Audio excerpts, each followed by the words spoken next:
Thank you once again for choosing us this afternoon. First, Minister for Communications, Digitalization and Innovation, Samuel Nartey George, has unveiled plans for a comprehensive national SIM card re-registration or registration set to begin on July 1 this year. Addressing the press in Accra on Wednesday, April 9, Sam George clarified that this will not be SIM re-registration, but rather what he describes as proper registration process aimed at ensuring a more efficient and accessible system for all Ghanaians. Many people have, and there was an instance, law enforcement instance that I encountered in my very first week. We're working with the then Cybersecurity Director General. We identified a number, saw the Ghana, did a cross-referencing with the number, the Ghana card that was used to register the card, geolocated the person,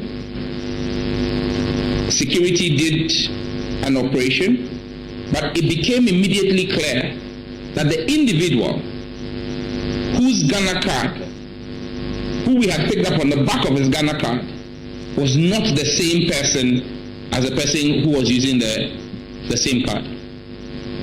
And that's simply because you have unscrupulous people who registered pre-registered SIM cards using people's Ghana cards. You go and you try to register, and then they tell you, oh, the network is down, it didn't go through, but they had registered a SIM card, and then they take your card again and do another registration, and then they begin to sell those pre-registered SIM cards. And so you will be an innocent person sitting down, and because your Ghana card had been used to pre-register a SIM card that was used in fraud, you'll be picked up.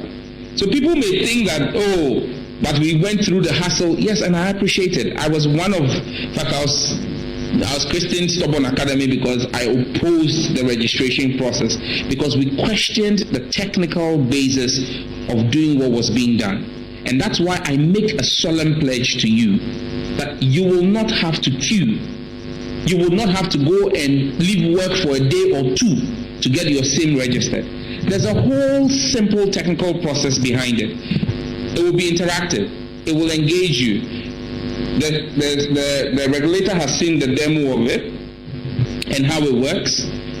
We are very clear in our minds what we're going to do. Because if you've submitted your biometrics to the NIA and the NIA has captured your biometrics, it's a simple opportunity for us to match what MTN or Telecel or AT holds against a certain number and cross-reference and send you a prompt to confirm if that number was really registered by you. So if someone has registered with your Ghana card without your knowledge and that number is brought to your attention and you indicate that that is not your number, we blacklist it. If it is your number and the biometrics match, we whitelist your number and you get a prompt letting you know that your identity has been verified. Our Chief Executive Officer of the Ghana Chamber of Telecommunications, Dr. Kenneth Ashigbe, joins us via Zoom. Doc, thank you for talking to us this afternoon. Now, it's all very cloudy in our mind. Tell us and help us get clarity. What is the difference between SIM registration going on now or that will be going on this year from the previous one? Well, so let me leave the semantics to the politicians, to do. And let me just wear my engineering hat and try and talk engineering and also as somebody who's an industry player. And so, one of the challenges a major challenge with the last SIM registration was the fact that it was only the first phase of the SIM registration that spoke to Ghana's center point of truth, one point of truth, which is the NIA database. So when you do the first phase, there's a call that is made on the NIA database and it returns some text that would say, give you the Ghana card number and all of those. But when it came to the second phase, the biometric, where, they will do a likeliness test, a liveliness test, where, your biometrics are collected as well, that did not speak to the NIA database. Okay. So the data that the NCA collected used a particular standard that is the non-contact standard. You saw that virtually they were taking a photograph of your biometrics, your finger, not putting your finger on a biometric reader that would actually read your fingerprints. And so those two standards are so different that the data that currently the NCA has collected and the data that is sitting in NIA cannot be synced. So that cannot be done. And that was a major flaw with it, is the reason why the minister mentioned what he said, that people could do that. And so with this, we've seen recently the minister has engaged the NIA, and I'm sure there is alignment between the Ministry of Interior, the Ministry of Communication, the NIA, and the NCA, so they'll be able to work together to ensure that the processes will start and end with the NIA database. And that's why the minister would allude to the fact that a lot of the things will be done via technology. Right. Well, this minister's raison d'etre have been to do a lot of stakeholder engagement. Okay. So I'm sure that now that the NCA might have seen the proposed system, there will be some engagement between us and them.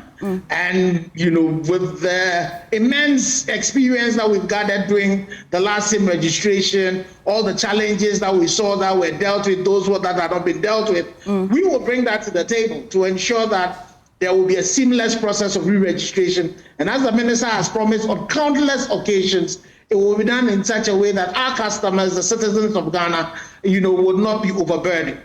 Doug, I'll take some education from you again. And so the minister yesterday mentioned that we're going to be at home, or we're not going to be queuing, so we're going to be doing this online.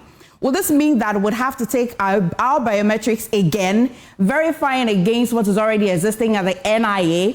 And will people be giving or just confirming what they already provided to the NIA? So again, well, that currently, let me first put a caveat. Okay. Because we have not engaged the minister yet, there are plans to do that engagement very soon. Okay. And so I don't know all the technical details. Okay. But again, wearing my heart as an engineer, even with your basic iPhones and other phones, you are able to even actually verify your biometrics, doing contact verification. And so once we engage, we'll be able to understand that a bit more, But I think yesterday, the meeting with the minister held, there were some positive conversations that came up, and we as an industry will be engaging the minister. The whole conversation about SIM card, fiber cards, and all of the challenges that surround it, and the issues about the extra spectrum that is being given to MTN and the ones that are going to be given to Telecel. All of that would then improve, the whole conversation about you and I, our quality of service, and by extension, even the issues of cost of data and all of that, and the fact that the minister had a meeting with us discussing, cost of data, and that whole process of regulation that is a lot more engaging and collaborative. It's a good one. And then the conversation also about the reviews of the laws that we have and all the processes that are involved in that. For me, I think those are positive. And also the minister's position that even when they are resetting, there's a lot of they would rather investigate, look at what is in existence, and if they have to correct, they do a correction. Let me give you a typical example. Like for the AI strategy, again, the past government had developed an AI strategy. This government, the current government is not taking it and throwing it away. They are taking that and they are going to hold a stakeholder engagement, validate that, improve that, work on that. And for me, I believe that's a positive way of doing things, about the fact that government is a continuum, about the fact that as human beings, it should be continuous improvement. And I would commend the minister for that and say we need to do a lot more of that. Thank you, Dr. Ashigbe, for talking to us this afternoon. Away from that, an easy calm has returned to Boko in the Upper East region following renewed clashes that claimed one life and left at least 2 others severely injured. This follows the burning of the private residence of the Boko Divisional Police Commander, ACP Adamu Seidu, in what sources say was a retaliatory attack by some youth after a violent confrontation with police officers. JoyNews understands the clashes erupted after tensions flared over market access between opposing factions In the protracted chieftaincy dispute, police reportedly intervened to restore calm but came under fire, prompting them to return fire, resulting in the death of one civilian. In the aftermath, radical youth allegedly attacked and set ablaze the commander's home. A police barracks and a service vehicle were also targeted, forcing authorities to evacuate officers from the area. The tension has since spilled over to neighboring Zibila, where a police officer sustained a gunshot wound to the arm in an ambush late last night. This morning, the Regional Security Council is holding a high-level meeting with traditional leaders and youth groups in a bid to de-escalate the situation and prevent further violence. Security remains tight as calm tentatively returns to the troubled area. Our man in the Upper East region, Albert Sorry, joins us via Zoom with updates. Albert, paint a clear picture. What is it like currently, especially security presence in Boko and Zibila, and how are residents reacting to it? MFA, this afternoon, things are beginning to calm down a little bit. But what we are learning is that the police, a lot of them are still being cautious, especially in terms of staying on the streets because of what happened yesterday. The police hierarchy has also been meeting with traditional authorities and some of the youth leaders in attempt to dialogue and to call for cool heads in the midst of all of this. A while ago, I did some checks again, and we are being told that the market in question where this all started is actually still open today for business, except that people are cautious. Many people are staying indoors. And in the early hours of today, even when the curfew had ended, a lot of people were staying away from the streets. So this is the situation we can report at it. Albert, it must be a dead market then. Sorry? It must be a dead market then. The market is open, but I'm certain business is not happening as usual. There are some people in the market, but it's not, the usual with the usual bustle that is usually seen in that particular market, because after what happened yesterday with the sporadic shooting and all of that, people are worried that anything could happen again today. So some have stayed away from the market, but there are still a few people in there who have gone to do their business as usual. Okay. Now, but do we know if there were any occupants in the divisional commander's residence when it was set on fire? So this is a private residence. He lives in his official residence. I'm told that there are occupants in that house, but before the youth set it ablaze, these people managed to run away from them before they burnt the house. Also, from what we are told, the purpose for their going to the house wasn't really to attack the occupants, but to set it on fire. So once the occupants ran away, they didn't even try to do anything to them. They just did what they came to do, which was the arson, and then they left the house to burn almost to the ground. I see. Well, has the Regional Security Council or the police service made any public statement yet? And what are they saying if they have? This morning, I was on the phone with the regional police commander. He says that they are still on the ground, as I told you, trying to calm down the situation. In fact, there are some of the officers who are not happy about what has happened. And this morning, we were learning also that some of the youth were still charging and saying that they are ready for the police and, if they wanted to come back and all of that. So for today, what the Regional Security Council and other security agencies have been trying to do is to ensure that this issue doesn't escalate any further. So the regional police commander has told us that once they are able to settle on all the issues they are trying to do in Boko, sometime later today or tomorrow, they will call us to a press conference or a media briefing of sorts and tell us everything that we need to know. I'm also told that the regional minister this morning has been summoned to Accra. I can't say for sure if it is in relation to what happened to Boko, but he's traveling from the Upper East region to Accra today. And so we haven't been able to talk to him since all of this started. All right, Albert, before I let you go, do we know anything about this person who has passed? So we've been given information as to who he is. He's a well-known youth leader in the Boko Township. We've been cautioned to not put his identity publicly for security reasons. Okay. But what we do know is that in the course of all the chaos that was happening yesterday, he was in the thick of all of it, trying to calm the youth down when he was hit by a bullet. And that is what resulted to his death. Albert, sorry, thank you so much for bringing us update. Now, away from Boko. Now, Ghana's Health Minister, Afenyo-Markin Akando, says the country's ongoing economic challenges are hampering government's ability to recruit all health professionals due for posting to public health facilities.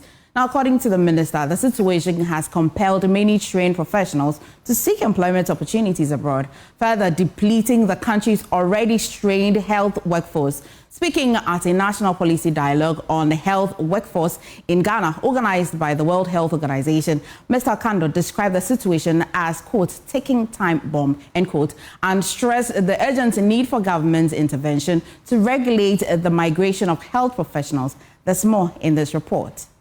Ghana's health workforce has increased by more than threefold in terms of density over the past 2 decades. However, health worker migration as well as fiscal constraints in employing more health professionals are among some of the challenges that continue to impact the health labor market. At the ongoing National Policy Dialogue on Health Workforce in Ghana, the representative of the World Health Organization in Ghana, Dr. Frank Lule, urged stakeholders to brainstorm on workable solutions that will address these challenges. Before I get off, maybe just a small sentence on sustaining the health workforce. Sustaining the health workforce requires effective retention strategies, and these include improved working conditions, career development opportunities, and competitive compensation packages. Inadequate remuneration and deficits in decent working conditions remain critical, and this is resulting in industrial unrests and sometimes abandonment of posts, and we are seeing migration from many member states, including Ghana. I hope during these 2 days when we are having this dialogue, this is going to be one of the objectives we'll have to find a solution to.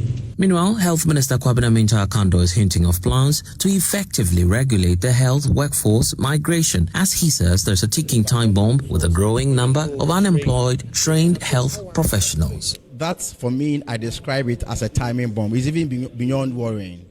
Even today, if you decide to employ the maximum workforce we desire as a country, we'll still have some professionals, health professionals, who have been trained and they will not get a job.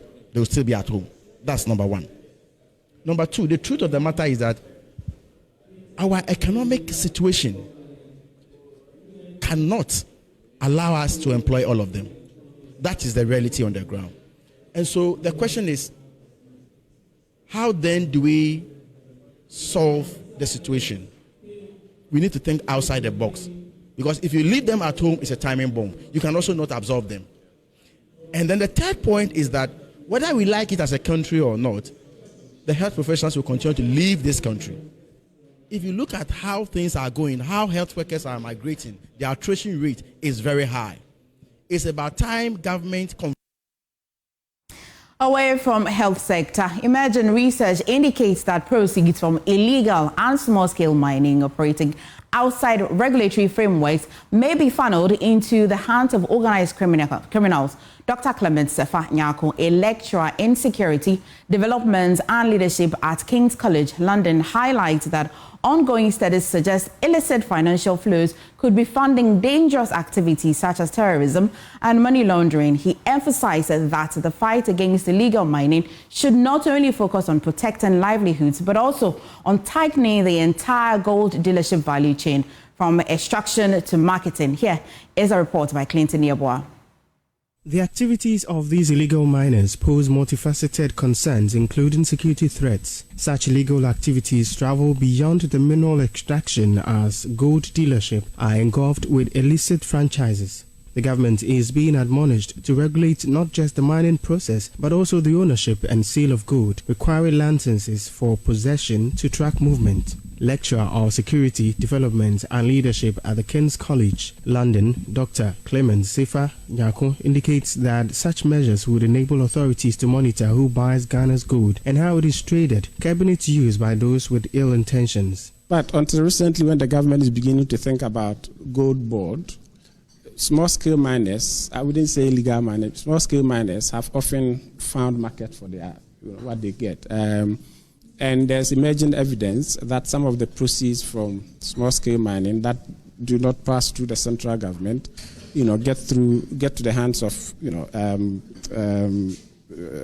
non-state actors, organized criminals along the Sahel region, so that people who have intent to cause harm and want to have resources to fund their activities are able to get revenue from that small-scale mining, and sometimes also for money laundering purposes. So.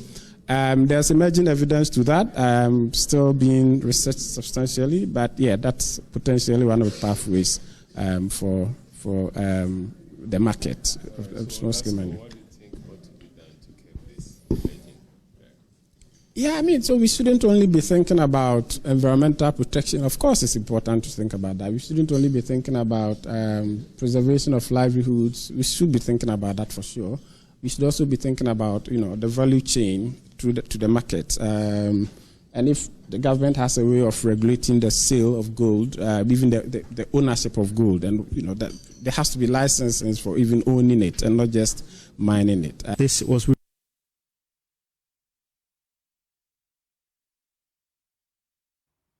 The National Investigations Bureau is on hands for persons using names of government officials to extort money from small-scale miners.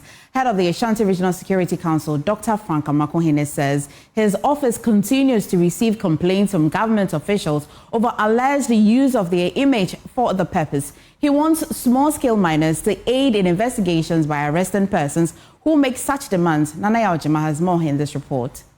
The meeting between the concerned National Small-Scale Miners Association and the Ashanti Regional Minister centered on sanitizing the mining industry for a sustainable environment. The miners, who appreciate the fight against illegal mining, raised concerns over some persons extorting money from them under the guise of galamsey fight. In a response, the Ashanti Regional Minister, Dr. Frank Amakohene, indicated some interventions are already in place to deal with influence peddling.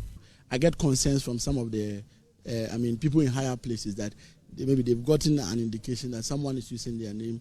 So there are some of them I hand over to the BNI to investigate and be able to make sure that we get a culprit. And I want to get a scapegoat so that influence peddling, especially when it comes to these issues of illegal mining, can leave the system. I didn't mention your name. For my name, I've not really gotten anyone who has been bold enough to do that, because I'm right here in the region. I can't use my name in Eastern region or Bono region, among others. And I'm here. Anyone who wants to hear or listen to my side, I'm very accessible.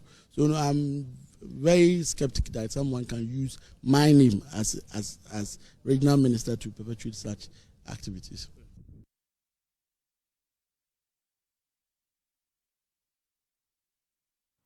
Now, Professor John Kusimi is an associate professor in the Department of Geography and Resource Development, University of Ghana, and he joins us with his thoughts on the galamsey fight so far. Prof, good afternoon and thank you for joining us. So, we've seen an increase in efforts to combat illegal mining in recent months. Now, what are your thoughts on the progress we have made so far? Thank you very much, Emefa. Yes, the issue of the fight against illegal mining has been on the drawing board for some time now. We remember the past presidents, what they have done in 2013 and that of 2017, where the security forces were used to combat the activities of illegal mining over the period.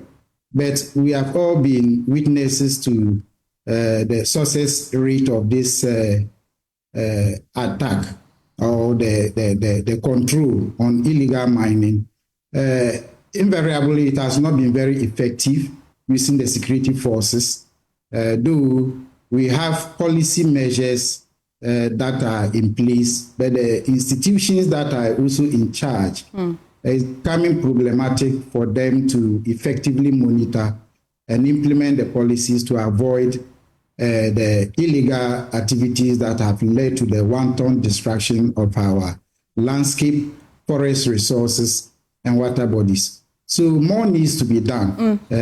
Yes.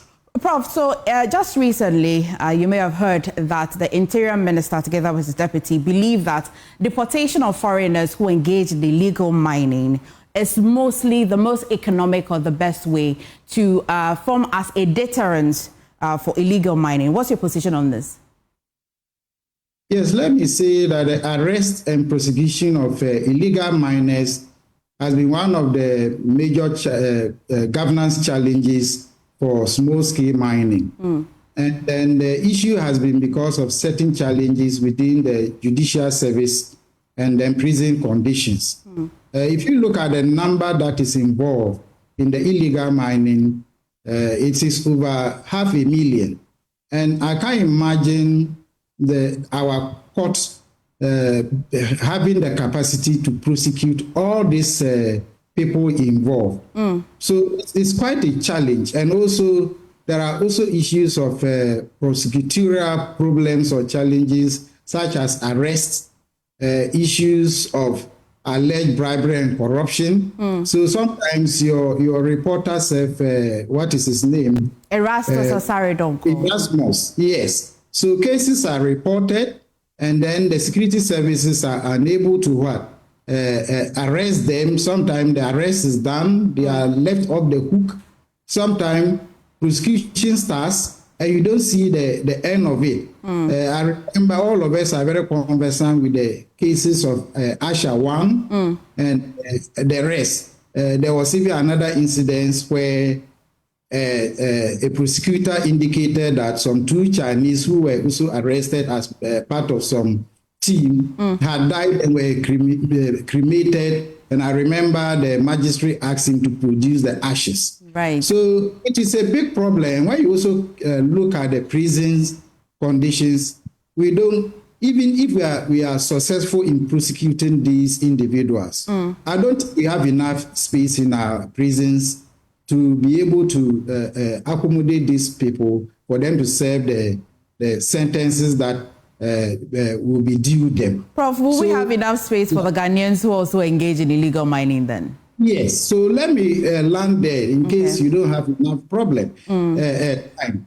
So in all this discourses that we've been having with respect to combating illegal mining, we are always talking about the issues of foreigners, but we always overlook the role that Ghanaians, we ourselves play in promoting the activities of these illegal mining. If you look at the regulations governing illegal mining, small-scale mining, foreigners are not supposed to be given the permit to mine. But how come that they get involved in it? It is because Ghanaians give out their licenses to them. If you look at the reports that we have had over the years, with respect to arrest and then deportation of these foreigners, the information we have is that most of them enter into this country illegally. Right. So ask yourself, how come that we are not able to, the Ghana Immigration Service is not able to check the passport or what the requirements that they are needed. How is it that to enter into this country? How come that even when they come into this country, the immigration is not able to monitor them like we know is being done elsewhere? They should be able to trace them after some time, and then they know that, oh, you were supposed to leave Ghana by this time, but you are still there. There are no records in our system that this guy is gone. Then we should be able to look for them and then whatever sanctions there is against them. So if you look at the issue, it is we Ghanaians who are facilitating and promoting the activities of foreigners in this small-scale mining activity. So, before I let you go, because of my time, really, would be that the reclamation of the land. So far, what the lands minister is, the decisions that he's taking about reclamation. What's your position on that? Yes, at the moment there are a number of measures that the minister is ruling up for it, and to reclaim the lands. Yeah, they are in order. What we have to ensure is that we might have to protect the lands from being remined, and then also nurture the trees to ensure that they grow. Yes. And the forest, the gentlemen who have been recruited, I don't know their capacity and competence. We don't know the extent to which they have been trained. But if they are going to work with a forestry commission, I think the commission has the expertise to advise and guide them as to what they need to do. So it's in order. But I think we need to do more to stop what is happening now. And then we can then take up the issue about the reclamation step by step, and I think it will go a long way to keep and reclaim our degraded landscape and water bodies. Professor Kusimi, thank you so much for engaging with us this afternoon. Thank you very much, Amy. Well, you're watching News Today, and still to come, Afro, Jerry, Backbush, Legacy. We'll look at the evolution of men's hair in Ghana as barbers and clients alike shape identity one cut at a time. Please stay. Welcome back to News Today, and thank you for staying with us. Men's hairstyles in Ghana have always been more than just a matter of style. They are a reflection of culture, identity, and personal expression. From the clean-shaven cuts of yesterday to today's bold fades, intricate designs, and natural textures, male grooming has come a long way. But what shape does trends? What shapes does these trends really mean? And why do certain styles resonate with different generations? Jennifer August has more in the following report. Across Ghana, the trend of men exploring diverse hairstyles is growing. Some opt for classic low cuts, while others embrace dyed hair, locks or braids, long or short. From the days of Afro in the 1960s, Ghanaian men moved to jerry curls, which was made famous by American R&B artists. Then there was the high top fades, which shows a total shaving on the left and right sides of the hair, leaving a sizable amount of hair in the middle. I used to leave my hair and stuff, but I see this haircut really fits me, so yeah. Are you intending on changing it anytime soon? No. I've not planned on that. I think I'll be keeping this for a while. Oh, yes, people have perception of for people having this kind of hairstyle, but I don't care about however people think about me. Yeah, I was on dread and I just cut it off. So why did you cut the dread off? Nothing, I just feel like cutting it. Don't you think people have a perception of you with this hairstyle? No, I don't care. A hairstylist for over a decade, Prosper Egan, attempts an explanation as to why the braids and dye, which were once unacceptable, are now trending. They are like braids and dark dreadlocks. You have some small twist with the foam to make it, but you know, some people don't keep it neat and clean. So I think right now it's acceptable with the braids, men braids. Aside the definition it gives a person's fashion sense, hairstyles also reflect the identity of a society as well as a generation. Salom Mensah, for instance, tells me how his barber convinced him to accept a certain hairstyle because it was in vogue. So it's a style that is in vogue, and you see a lot of the young lads do it. My barber he does it dapper, so that's why I prefer this kind of hairstyle. Social media has also played a massive impact in the kind of hair a man chooses.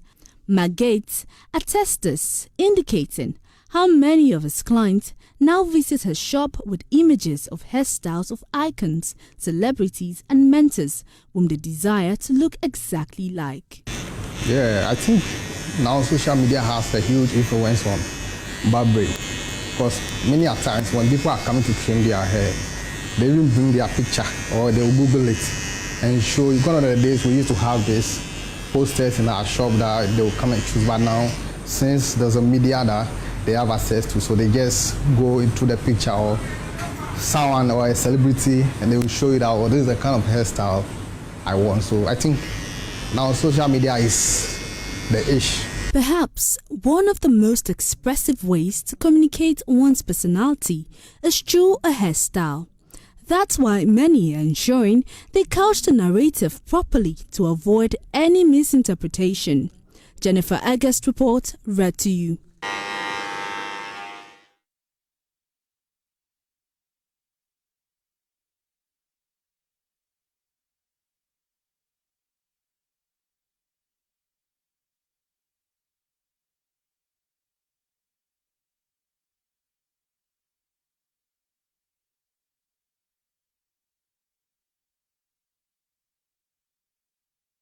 You're watching News Today. Stay with us. We'll be back with more. It's time for Business on News Today. My name is Winston Taki, and now to our first business story. Upper West Regional Minister Charles Luwanga has identified the cotton industry as one of the areas that could be used to address the unemployment challenge. He noted that the cotton industry, which was once vibrant and sustained the white gold in the region, have given employment opportunities to many in the region. In an interaction with the media, Charles Luwanga says he hopes to revamp the cotton industry, including the cotton ginnery. Upper West Regional correspondent Rafiq Salam has the rest in this report. Lawyer Pozun Charles Luwanga took over arguably the most coveted political position in the Upper West region on February 7, having his guile firmly fixed on energy, health, education, security, agriculture, and agribusiness, leading the charge. It is now 2 months since he sat on the saddle and opened up to the media on what he's been able to do so far. We should be able to get a soya factory in Funsi, Sasa East. We should be able to get a corn factory or mill in Sasala West. And the last one is what I call my baby, which is that I want to revive cotton as also a means of livelihood. Because for now, if you take everything we generally use is cotton. The Tumu Cotton Ginnery was established some 42 years ago with the aim of adding value to the cotton produced in the Upper West region, particularly the Sasala Enclave, and to give employment to millions of people in the area. Operations of the ginnery was however halted after 3 decades of its operations following the folding up of the Ghana Cotton Company Limited in 2011. Several attempts to revive the cotton industry and the ginnery by successive governments has been unsuccessful, leaving heavy machines valued at thousands of Ghana cedis under lock and key. Other farm machines like tractors are left under the mercy of the weather. Charles Luwanga revealed that a committee will be set up to revive the cotton ginnery. Fortunately, the UNHCR became interested, and on grounds that they had seen cotton being a driver of the economy in Benin. And therefore, if that could be done, it could help increase both our local economy and also as well as give us gainful employment. Now, away from that, the president of the Ghana Union of Traders Association, Dr. Joseph Obin, is demanding immediate investigations into alleged theft scandals that have rocked the Electricity Company of Ghana. Last month, some containers reportedly belonging to the power distributor went missing, and national security operatives recently uncovered some cache of ECG cables in the western region. Dr. Obin says the misuse and embezzlement of state resources by some public service staff is a root cause of increasing utility tariffs, which is a bane to local businesses. All the levies, all the tariffs that we have been paying to ECG was in vain. It means that they didn't need even those increments that they called for. They were misusing it. So the fact that they were overpricing the procurement, and they were misusing the produce that has been procured is the blame. It's what the inefficiency that they are portraying. That's why they always call that we pay for a higher tariff. Otherwise, the tariff that we pay, because it has been very destructive, this electricity tariffs. That's the one major problem that has been curtailing the growth of our local industries. We have to evaluate and investigate this so that at the end of the day, we know that so much money that we are paying could have been put to best use, and then we run ECG efficiently, not those overpriced and all that. And you also recall that just one company was given this contract. And you see, when you look at the pictures that come, they are illustrating kunkun. Every product that you have to buy, you have to procure from this kunkun. What is the interest of ECG? That only one company should be supplying all these things. It means that somebody was getting something there. I'm not particularly happy about this, because this is one of the things that have curtailed the growth of this nation because of utility cost, because of electricity cost. Every investor that want to come to the country will ask about the unit cost of your country. When you say it is too high. Expect more analysis at 6 p.m. today on the ECG dialogue going on today on the JoyNews channel tonight. My name is Winston Taki. Up next is sports and showbiz. Stay tuned.